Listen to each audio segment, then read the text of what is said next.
3, 2, 1, let's go. Please rise. I pledge allegiance to the flag of the United States of America and to the republic for which it stands, one nation, under God, indivisible, with liberty and justice for all. Okay, the performance of resolution 2012 to inform the Scotch Wilson, Vincent Drive, live streaming tonight's meeting. Consent agenda. Motion to approve the entire consent agenda. Make the motion. I'll second. All in favor, say aye. Aye. All right, department reports. First up, John. I don't have too much to report. We got most of our patching done, ditching done for the season. We've got some brush to cut yet that we're going to do in some developments. Other than that, we're getting ready for winter, and we're waiting for an answer back from the line painting company to get the lines painted on the roof. That's about it. That's it. Yeah. I'd like to say you did a good job the other night. I called you out. Somebody lost their load. Well, two people lost their loads. The Township Township will last for 2 weeks. One lost stone, and one lost feed. And the road crew did a good job cleaning it up. Thank you. I have a question too. Are you painting the lines on Beaver Dam Road? Yes. Excellent. Okay, someone had asked me that. Someone had told my phone. Yeah, we got a letter on it, yeah. Beaver Dam Park, and all our really heavily main travel roads. A couple of the back roads don't hard to get too much traffic taking the lines on, but everything else will. Okay. Okay? Thanks. Christie. All right, so the Honeybrook Community Partnership met yesterday morning. They wanted me to thank the Board of Supervisors for budgeting a contribution for 2020. They will be earmarking those monies for administrative costs. The Harmony Day festivities went very well. The proceeds from that day will fund scholarships and grants to local nonprofits in 2020. The final household hazardous waste collection for the year will be this Saturday, October 12th, from 9 a.m. to 3 p.m. at the Government Services Center in Westchester, 601 West Town Road. They will resume collections next year, usually from April until October. More details are available on the Chester County Solid Waste Authority website. Please note that there will be no walk-up office hours on Election Day, November 5th. In order to accommodate the poll workers, it is not considered a township holiday. Staff will report for work. As John is well aware, a Veterans Day ceremony will be held at Tell High Stonecroft Center for the Arts, 4,000 Tree Line Drive on Sunday, November 10th, from 2 to 3 p.m. State Representative Hennessy and State Senator Katie Booth are confirmed to attend, and several veterans will be honored during the ceremony. This is a joint effort between the borough and the township. John McHugh and Jean Zanzano headed up the organization for it, and with the help from several Tell High residents and staff. By now, you'll notice there are no microphones or screens in use tonight. The battery in the system that controls it failed, and they are no longer making the batteries that go into the unit because the unit is outdated. So stay tuned because an upgrade will be required. And that's all I have. And thank you for getting the veteran on this year. So, can you briefly tell us about it? Yes, so John had asked if I knew of any World War I era veterans. Not personally. Well, not personally, but I'd heard of any that lived in the township, and sure enough, we did have one, Arthur Kufus, who actually moved to the township after serving for 35 years in the Navy. He enlisted as a young man during World War I and served in World War II alongside one of his sons. And family does still reside in the area, so I've invited his granddaughter to attend the ceremony. I don't know of her availability, but through some sleuthing on the internet, I was able to, and looking at tax records, I was able to determine he used to live on the land that Hickory House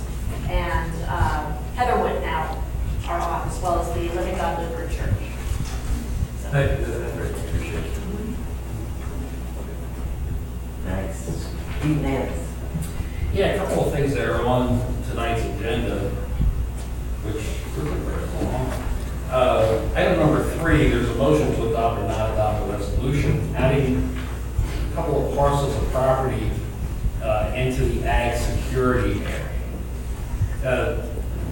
Most of the ag properties are currently in the ag security area.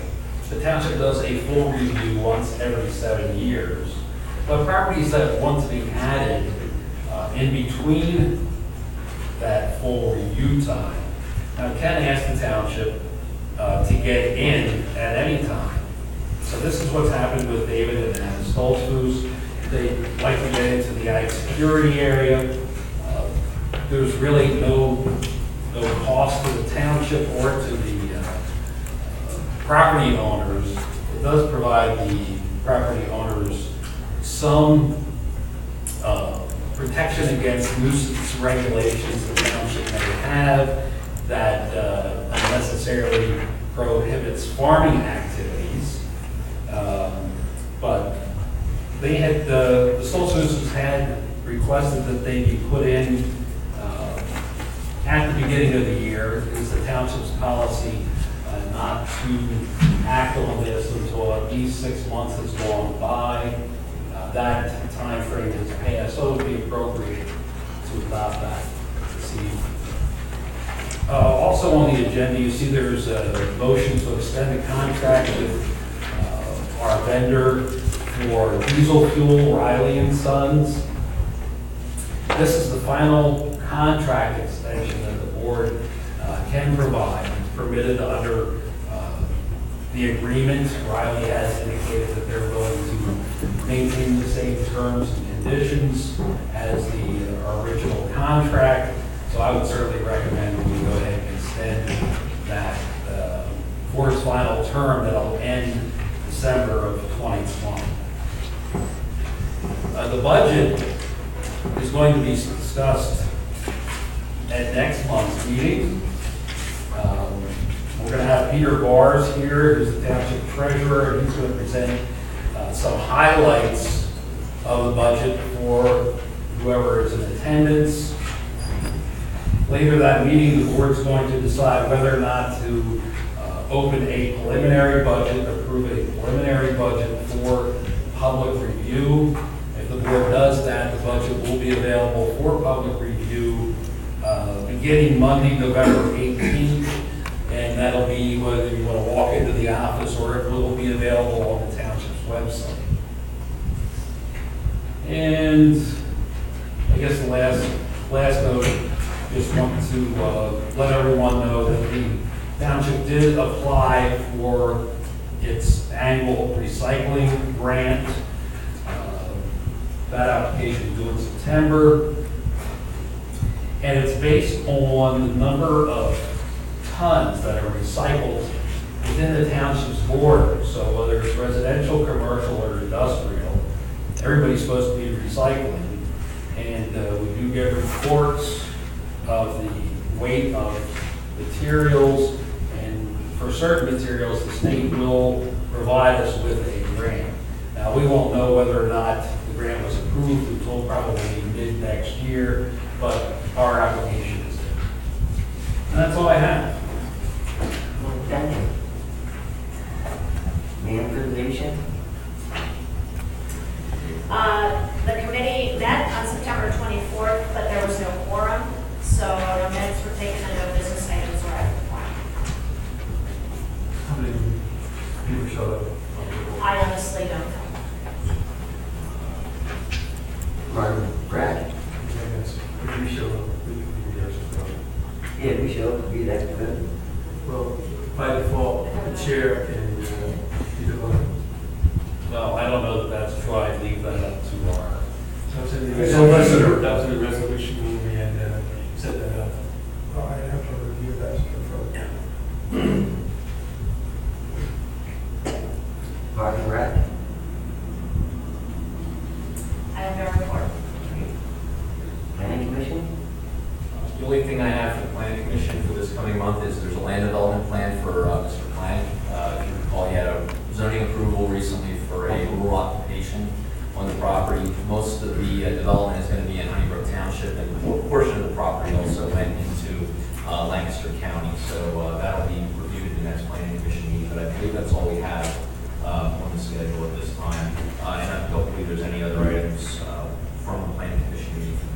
other than the zoning map change, which we'll talk about in a minute. Bob, you have anything? No. Gary? Eric? No. All right, thank you. All right, this time, turn the meeting over to Chris Hartman, representing King. All right, thank you, Chairman. This is the time and place that's been advertised for a public hearing regarding an amendment to the Township zoning ordinance, specifically the zoning map, which is part of the zoning ordinance, for the purpose of changing the zoning classification of a parcel located at 3040 Horseshoe Pike. That property had been zoned in a commercial classification in the ordinance that existed up until September of 2018. At that time, it was designated as a residential, primarily residential character property, and the property owner had requested the township to consider changing that classification again to a commercial type designation. So what the proposed ordinance would do would be to change the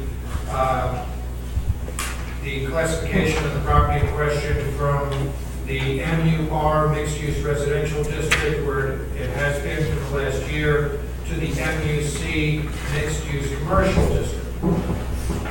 If there is anyone present here tonight who wishes to offer any comment to the Board of Supervisors about that proposed zoning amendment, this public hearing would be the time for that comment to be offered.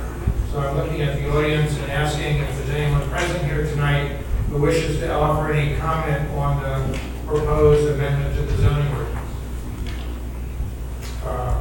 Mr. Chairman, I see no indication of that. At this time, I would recommend that we close the public hearing, and if the board is agreeable to that, then the next order of business would be to consider a motion to enact the ordinance, which has been advertised, has been reviewed by the planning commissions, and all the other legally required procedures have been satisfied. So it is proper at this time for the board to consider a motion on the ordinance. Why don't you make a motion to that? Not to that. I'll make the motion for that. I'll second the motion to that. All in favor, say aye. Aye. Thank you. Thank you. All right, next, open forum.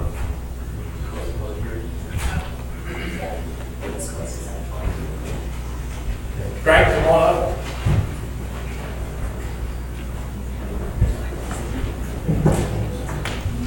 Well, thank you all for having me.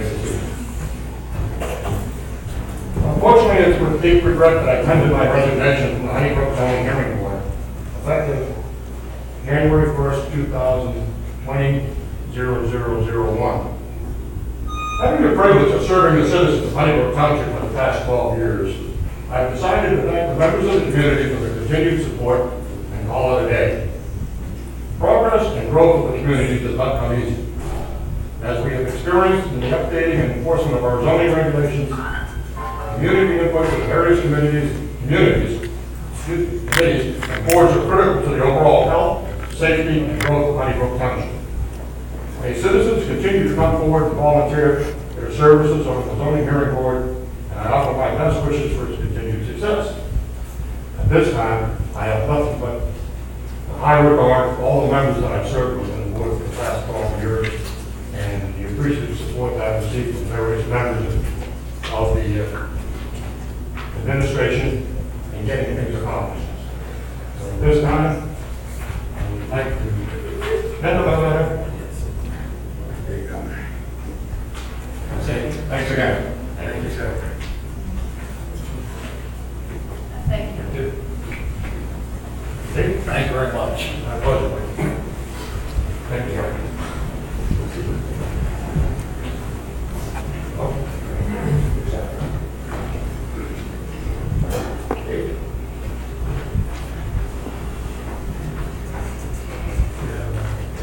I have a question with the upcoming elections and concerns candidates that are running. I see Mr. Wardley's here. I'd like to ask a public question to him of why he's resigned the last time that he was a supervisor. I have 4 months to go. Primary sons, Tracy won. So resigned. So pretty much you quit before your term is up, so now if you would be re-elected this time and lose next election, then you'd also step out prior to your full-term commitment? We can't predict the future.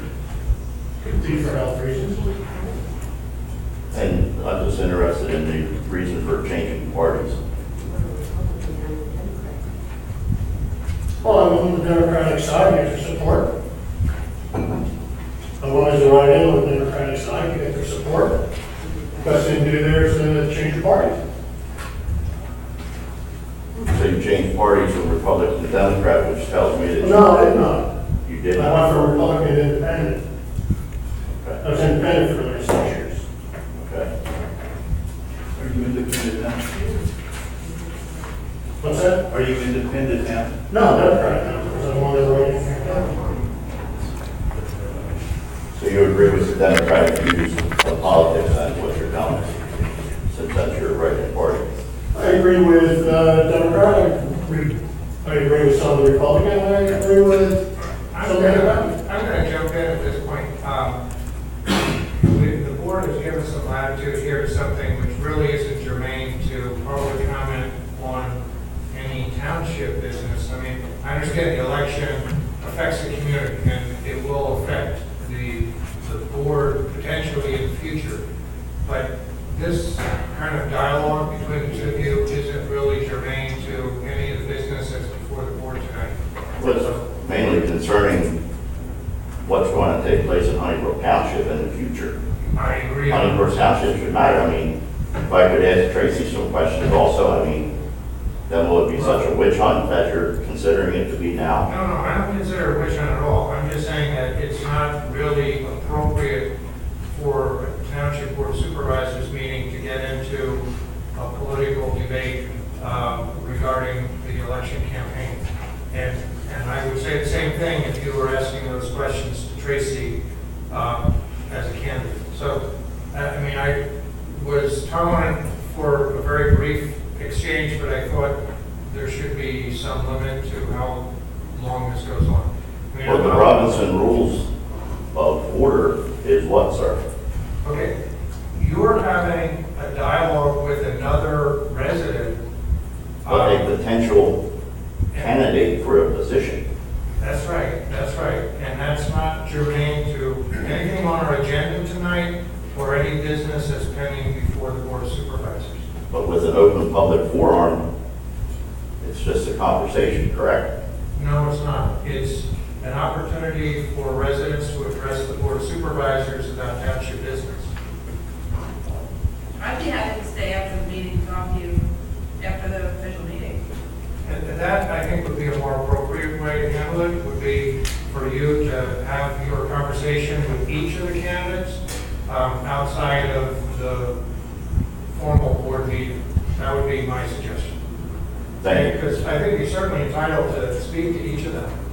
Well, it's very important that it's voted into a position like that. Absolutely. I agree with that 100%. I just don't think it's part of the official meeting of the township tonight, which is based upon our agenda. And again, the purpose of the open forum is for residents to address the board on township business. So, no disrespect, but I just think it's out of order. Thank you. Thank you. Right. I have a question for the board. I don't think it was last month, it was the month before. I was under the impression that there was a meeting held here in this building that was held for free. Is that true? Community Relations Task Force. The Community Relations Task Force had a meeting here in this building and they Not were open charged to for the it. public, invited by mouth, word of mouth only. I'm curious as to what they're, Were they charged for it or not? I mean, and have they met here? it was What have open they- residence, and and what's those people their, showed up for it, and that was the extent of it. So they weren't charged for the use of the building? No, they were. So does that mean it's open to anybody to do the same thing? Well, we used to conduct dance sessions in here for nothing, that's the case. So whenever I want to have a meeting with some people, I can have it You can here. address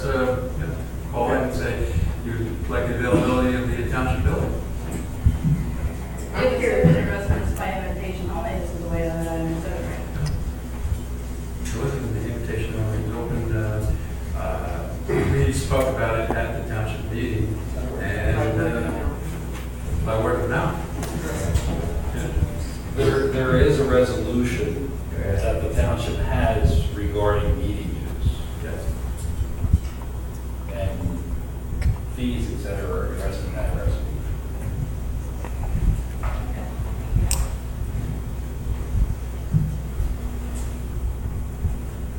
So you're saying that if somebody did want to use our township building for a meeting on some type, they would have some type of fee? In many cases, there would be, yes. And what I can do, like Chris, I need to look at this thing myself, the resolution, I can just get that out to the board so you can see it for yourselves. Do we have authorization to approve it or not? All three of us? To approve what? Do you want to have a meeting here? What's going on? No, that's approved. Christie handles that, so. If they meet the requirements in that they tell us what it's for and so forth. For example, there has been a homeowners association that's held a couple of meetings here. They do put up a deposit for damages if, anything should happen because it was handled outside of business hours. And because it was also outside of business hours, they did pay a fee of $50 for each of their meetings. But it was simply from their homeowners association, it wasn't a general meeting or something like that for the community. And Terry, we held the Veterans Day ceremony here, didn't pay the township for the use of the facility. In fact, we've been encouraging the community to use the building since we don't get very much use outside of the board meetings. That was my question. Can anybody now use the building? Well, we can circulate the resolution and what the guidelines are, but as far as I know, it's pretty well open, as far as I know. So Veterans Day ceremony would be more of a community event though? Yeah. Not a word of mouth special. There was never word of mouth, we spoke right here at the meeting, and it's got taped, we discussed it, and I said, well, we can go ahead and listen to the residents who kept coming in repeatedly and listen to what their concerns were. And they raised 5 recommendations as a result of those discussions and presented it to the board at the workshop. So it wasn't closed to anyone. And at one point, we had some residents from across the municipality, but mostly it was coming from the village green. They were concerned with the discussions that were going on. And you saw what happened. One of the recommendations was to have the zoning enforcement officer. I said that's a good idea. We pursued that. Have someone be able to go out there on a regular basis because we get consistently getting these complaints about noise ordinance. So what actually happened was, the 3 of us didn't vote on this to have a task force, community task force meeting. And I threw it out there, yes, if you wanted. certain people that were invited by other people that already knew about it, so that like-minded people could all show Can you up. throw some names on We that? we were unable to get a list of names of people that attended, I believe. It was posted, the township knew about it, it was an open door, people came in. Is that what? Well, I stated this at the workshop and other meetings, and in some of my reports, this was a private group. This was not a township-sponsored program. Had it been township-sponsored, the meetings would have had to be publicized. So, if we're saying this was a township-sponsored group, the township would have been in violation of the Sunshine Act because there was no publicity. In fact, I was instructed not to publicize anything. I was told this was a closed group, which it was, and the chair of that group, that I believe that you appointed, came here to the meeting and refused to even say who was involved in any of these meetings. He was the only one here, so there was a lot of secrecy. There was a lot of secrecy, total lack of transparency with this. So it calls into question how valid any recommendations are. But yes, this is not a township organization. So then, in respect to his comment, it was a private event, which when the township building has a private event for a meeting, they don't charge fees. Well, the HOA that Chrissy referred to, yes, they have to pay fees. So to be fair, So this was the homeowner association that came in Village Green, their homeowner association. Well, I don't know, you have to ask. Most of the people that came in was from Village Green. They charge people. Well, we charge other homeowners associations, yes. So if I understand all this correctly, there was a secret meeting in this building to enact a code enforcement for Honeybrook Township? No, there was not any enactment of anything for Honeybrook Township. This was not a Honeybrook Township group. So what, are we gonna have a secret squirrel code enforcement in Honeybrook now? Well, Is that what the we're looking at? recommendation that was handed to the township supervisors was handed to them at a publicly advertised supervisors workshop meeting. So these recommendations were this group's thoughts about what the township should implement. Whether or not anything gets implemented is up to the three supervisors. But as a business owner in Honeybrook Township and a farmer, to me, that's kind of concerning because we already have many government agencies regulating businesses and farming, including MSHA, OSHA, the Department of Ag, and many more. So why does Honeybrook Township need its own board of enforcement if we already have government law and government out trumps township rule anyway? The township already has a zoning officer.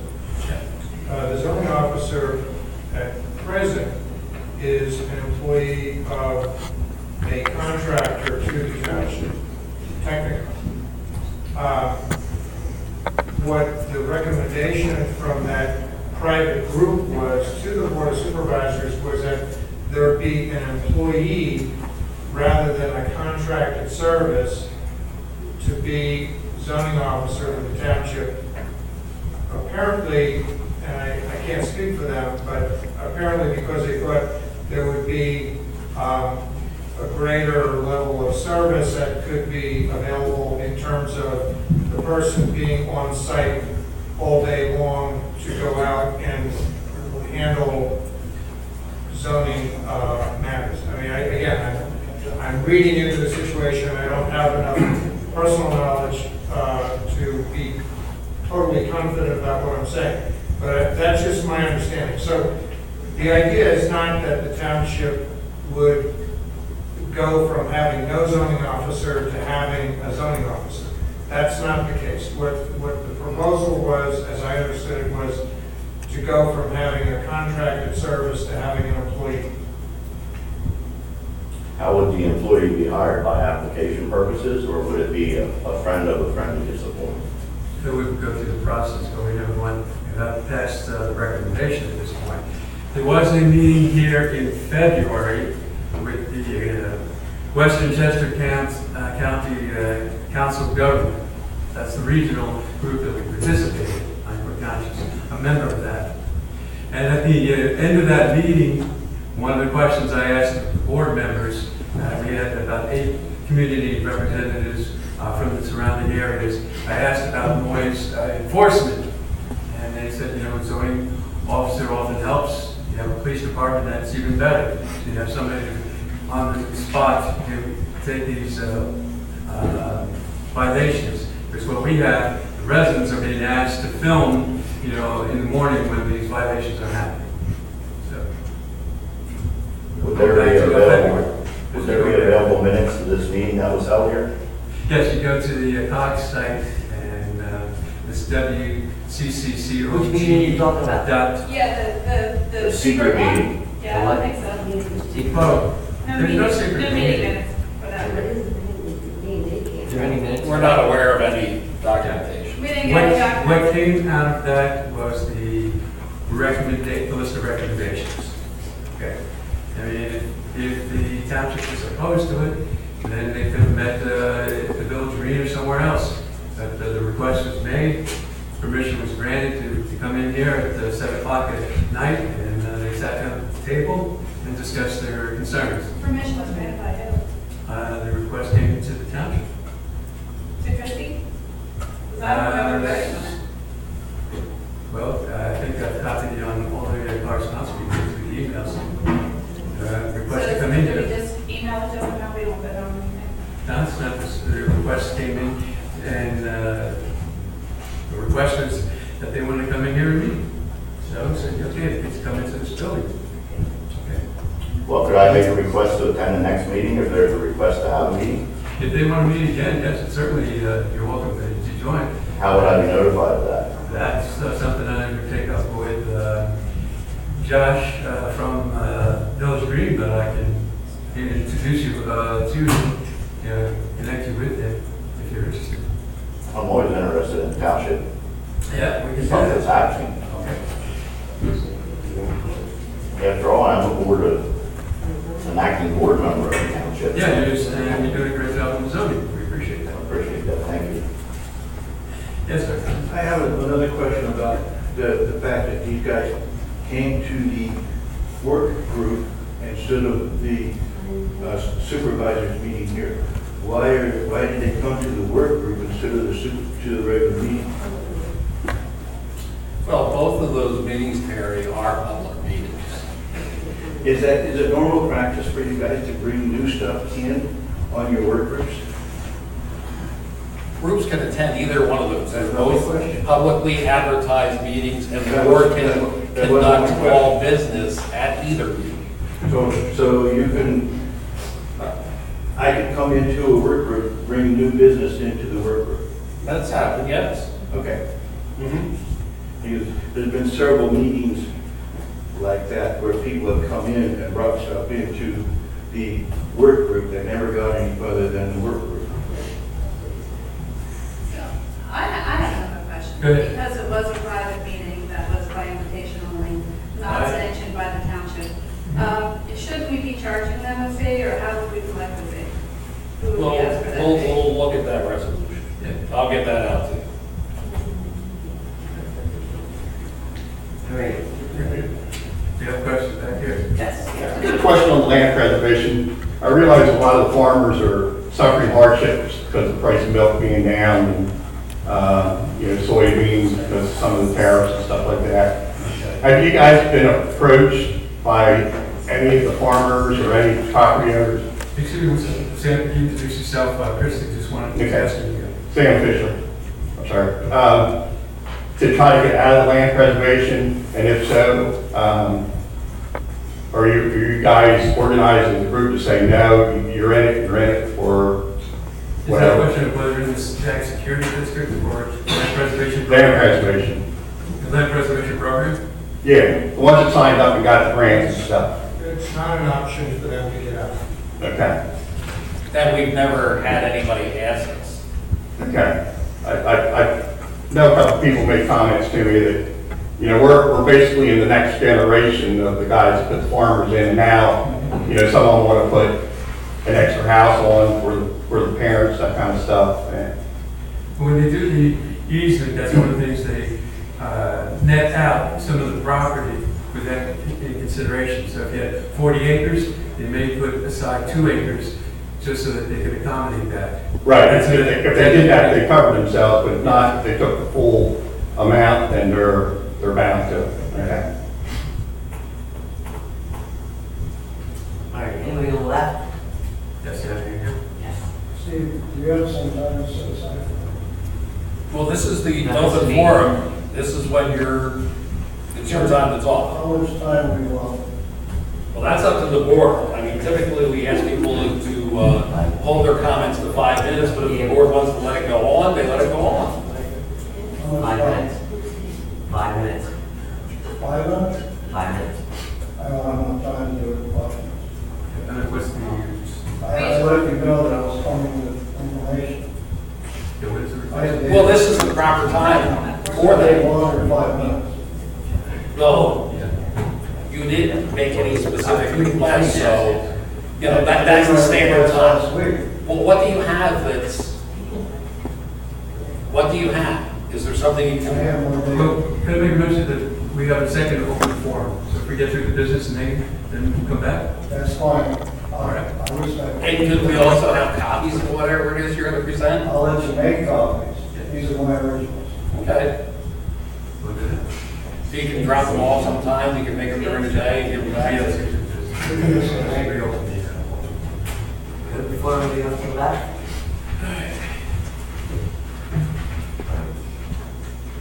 All right, new business. Motion to approve and approve payments for all invoices covered by treasurer. Make the motion. I'll second. All in favor, aye. Motion to authorize and authorize Lance to receive bids and reports for November 30th meeting for equipment and operation for City Township, June meeting, 1990. I'll make the motion. I'll second. All in favor, aye. Aye. Motion to adopt and not adopt resolution adding property to David and Adams Associates for 5 Congress containing about 2.24 acres and the adding to Make the motion to adopt. I'll second.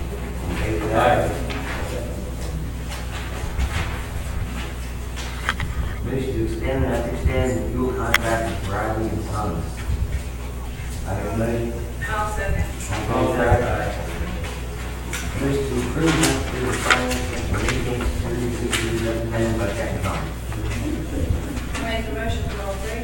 All in favor, say aye. Aye. 6, other new business. Other business. Old business. Open forum.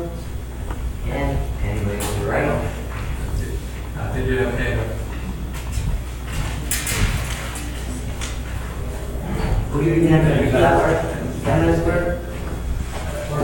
10 minutes?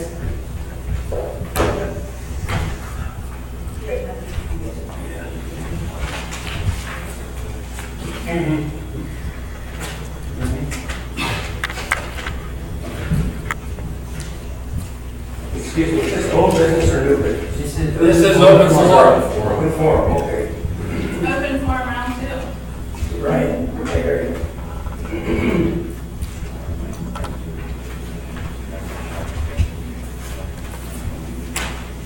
You all know who this gentleman is? Yes. Probably. We We don't. don't. He's at a workshop, doing this. Yeah, you already there too? It would be good if you introduce yourself. Was he wearing a tie that night? I don't know. Okay. I couldn't say. You were there, Ron. All right. Sorry. I was here a week ago, and I met Tracy and Travis and Steve. And you met me virtually. You do well, you on Zoom. You were on video. And I met this solicitor district. And Mike and Christie. I just came from Fox Chase from the follow-up with my wristband. I'm cancer-free now. And, That's good. pardon me? That's good. Is that what? You said you're cancer-free, is that what you Cancer-free. said? That's good. Thank you. The story I have to tell you is a story of myself, what I went through 3 years ago. However, what's ironic about my story is that when I went door to door this past Saturday and heard individual stories from neighbors, I have the data, but I cannot divulge their names for their privacy. I've encountered neighbors, 15 cancers. These are previous homeowners, current homeowners. Some of the residents, there are, for example, mother, father, and children having cancer. May have passed away as well. Currently, there's individuals in the neighborhood, husband and wife with cancer, prostate, breast, so on. And I've done studies with Penn State research, the Center for Rural Pennsylvania, which is out of Harrisburg, and it led to other topics and other resources. And you remember Jan Bowers, Steve, I mentioned her. And Jan Bowers is looking into this with agriculture and Health Department and Department of other agencies, whether EPA, for example. And what I found out, I would like some input from farmers out here to get a learning experience about this. I would appreciate your input because the public doesn't know what applications are being used on the farm. And in my area, I'm not pinpointing fingers. We're trying to get to the source because we're talking about aquifers, we're talking about a watershed. I have graphs right here of farmers that have contracted cancers all over the country.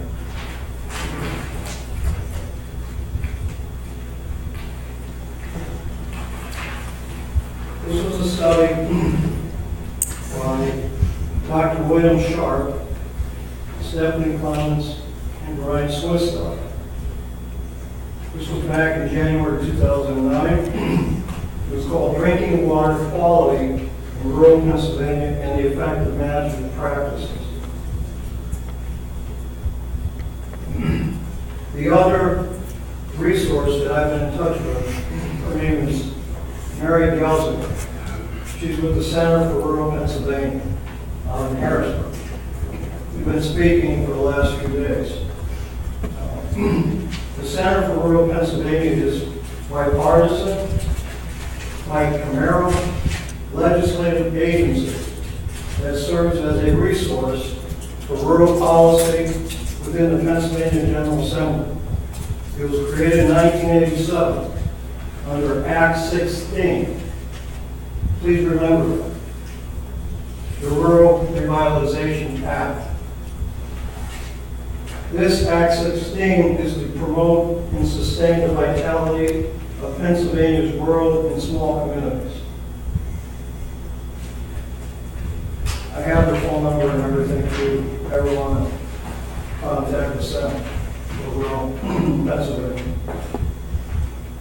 From this report that was done by Dr. William Sharp from Penn State and his associates, they did a study of 170 wells. They took samples, from 700 private wells in the state.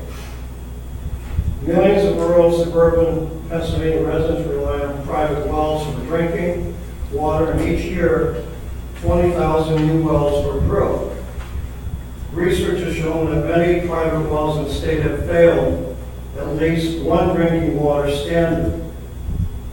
Pennsylvania remains one of the few states without any private well regulations. This study was conducted to better understand the prevalence and causes of private well contamination and to evaluate the role of regulatory versus voluntary. Remember that, regulatory and voluntary, because I want to hit another study that just came out in September.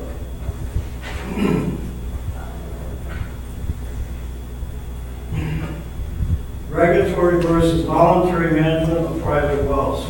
It set out to determine specific indicators, including natural factors, well construction, nearby land uses, could be correlated with water quality parameters in private wells. I don't want to get into the 26 pages of this report or this study. I'd rather get another one, the most recent one.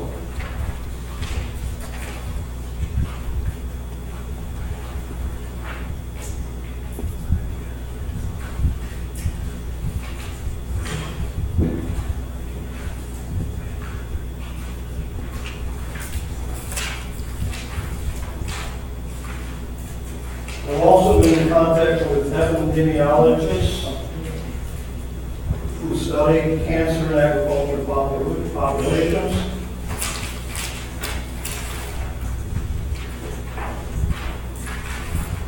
There was one study done by the President's Council on Cancer.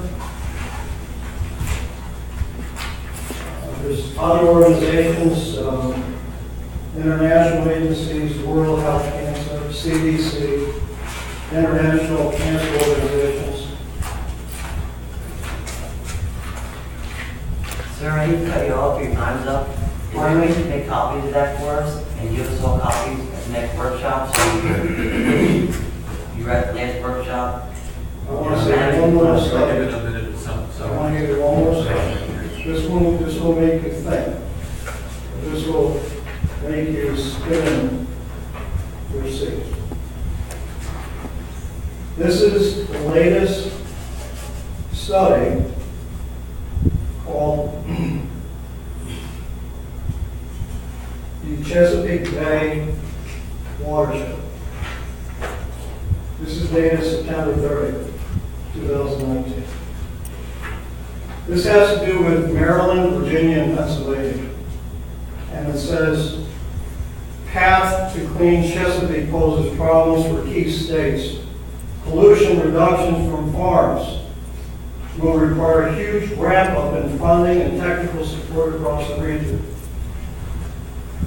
Most of the latest state cleanup plans released in August call for levels of action to reduce pollution from the hard to control sources, agriculture, stormwater, that greatly exceed what states have so far demonstrated.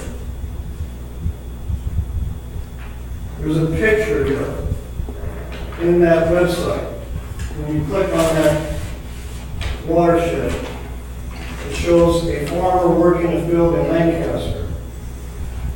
Although the focus has been on Pennsylvania reducing pollution from agriculture in order to meet Chesapeake Bay cleanup goals, they will be challenged for Maryland and Virginia as well. And it's interesting, you get into the gist of this study. The Chesapeake Bay director is thinking of discussing legal action on Pennsylvania because we're not doing our part. William Baker, president of Chesapeake Bay Foundation, said his organization would seriously consider legal options if Pennsylvania does not ramp up its effort. The challenge in reducing nutrient runoff from farms and developed land has stymied other Bay states as well. Pennsylvania achieved 8% of its nitrogen reductions from agriculture during the last decade. Hopes to get 93% from farmland between now and 2025. This report is stunning because it breaks it down. Stemming the flow of nutrients from farmland has long been elusive. Huge amounts of fertilizer, animal manure, a major source of nutrients, are placed on crops each year. But many crops, such as corn, use nitrogen inefficiently, and sometimes unused portions of the application run off the fields.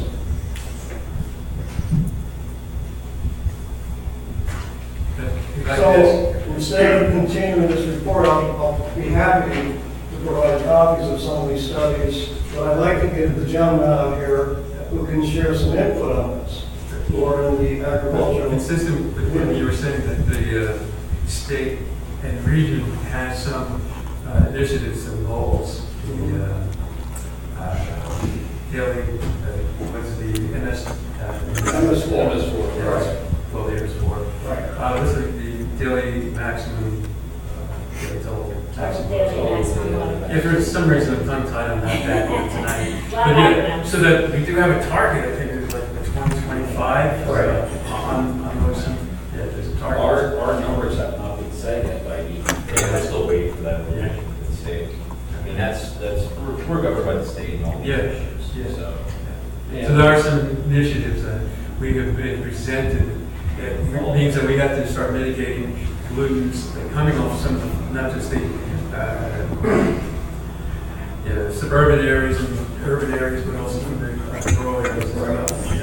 And obviously, Chesapeake Bay area is part of the target for all of us. Only the southwestern portion of the township actually feeds into the Chesapeake. The rest goes into the Delaware. Yes. So we are at that Chesapeake Bay. I'm awaiting some information, data from Jan Bowers as well, who's working on it with other agencies. So. Yes. And other contacts like that. So I'm waiting for Steve, I do have the water analysis, came as I was coming here. My neighbors are retesting their wells, and when I spoke with the neighbors that were available, they told me their tests were off the charts, above standards. For what? Nitrates and bacteria coliform. You also have a question back there. I appreciate your concern, and I'm sorry that you did have cancer. I'm really glad to hear that you're cured. Being a farmer is just like any other industry. You're governed by laws. Right. You have to have manure management plans, you have to have nutrient management plans, Right. which is all governed by the Department of Ag. Right. And as far as Chester County, because I can't speak for other counties, but I live in Chester County, every farm in Chester County will go underneath the compliance of a check for Chester County Conservation for a Clean Water Act of the Chesapeake Bay by 2020. Right. They will offer you assistance in bringing your farm up to standards. If you do not accept assistance, the DEP will get involved in 2020. And they fine farmers by satellite. I'm 100% Chester County Conservation Compliance BQA certified. So, I mean, is your area a fellow that's just doing wrong? Or are you trying to, the area that you live, is this just a few farmers doing wrong? Or are you trying to put the burden of blame on every farmer? No, not 33,000 farms in Pennsylvania, no.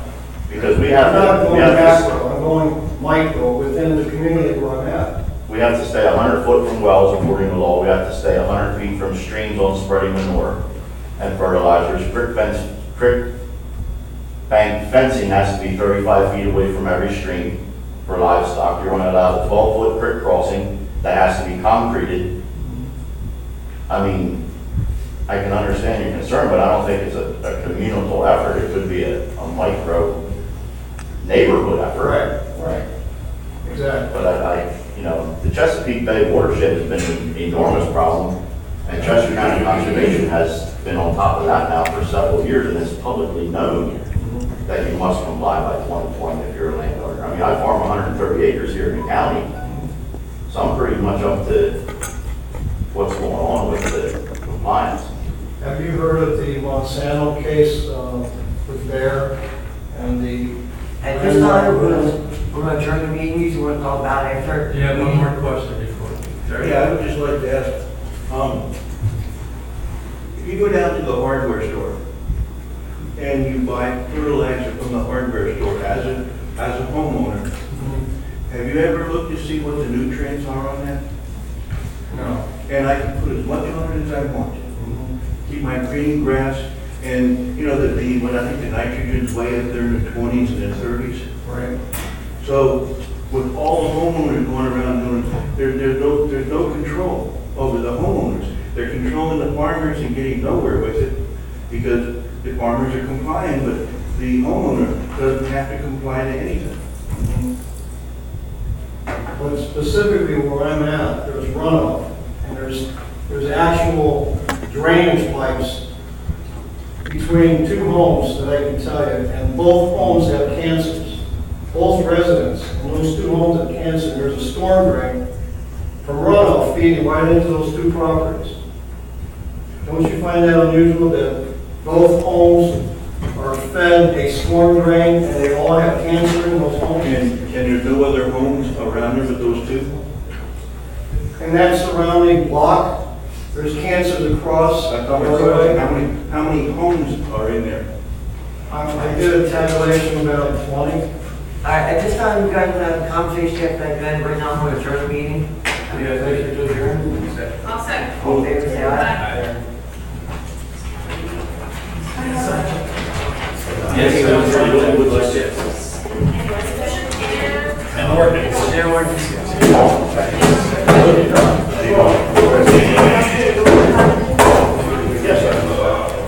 Yes, I want this right here.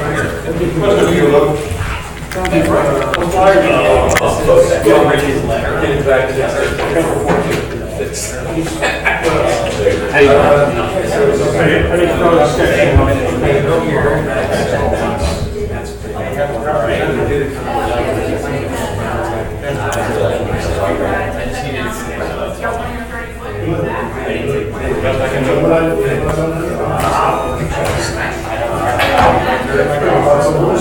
the